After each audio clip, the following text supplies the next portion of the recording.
Et nous continuons la série X-Men de 1992 avec le tome 2, le dernier de l'année de 1992, paru chez Panini en novembre 2016.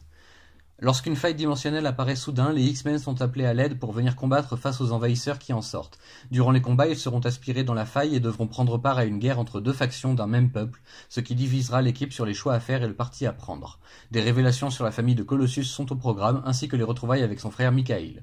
Pendant ce temps, Bishop fait parler de lui et fait parler la poudre en exécutant sommairement tous les rescapés de l'ère d'Apocalypse avec ses quelques alliés, afin qu'aucun ne puisse tenter de modifier à nouveau la réalité pour faire revenir les temps obscurs.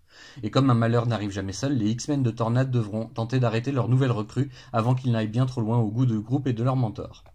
Également au programme, le retour des Morlocks et de leur envie soudaine de conquérir la surface après des années passées à vivre sous terre, dans des tunnels secrets et des égouts de New York. Il faudra toute la force de persuasion et de frappe de nos héros favoris pour les faire revenir à de meilleurs sentiments et mater la révolte qui gronde dans leurs rangs.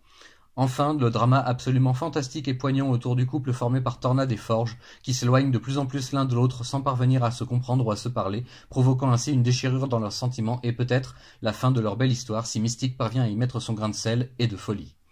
Voilà pour l'année 92, très riche en émotions et en actions. Les dessinateurs rois commencent à apparaître et se rassembler, et leurs noms sont souvent le seul atout d'un comics pour se vendre, ce qui fait dramatiquement chuter la qualité des scénarios, qui ne sont plus qu'accessoires. Cependant, ce n'est pas encore tout à fait la déchéance et la débandade chez Marvel, et les histoires de qualité peuvent encore être racontées et bien dessinées, pour peu que le lecteur se donne la peine de les suivre jusqu'au bout. Fort heureusement pour nous, avec cette belle édition intégrale, c'est un vrai plaisir que de suivre ces aventures dans un ordre décent, et dans une bonne organisation éditoriale. Beau travail de Panini à signaler ici, car ce n'est pas facile de devoir faire une sélection parmi toute la production de ce début des années 90, et ils s'en sortent plutôt pas mal jusqu'à présent. Rendez-vous prochainement pour la suite. Voilà, merci à vous, au revoir.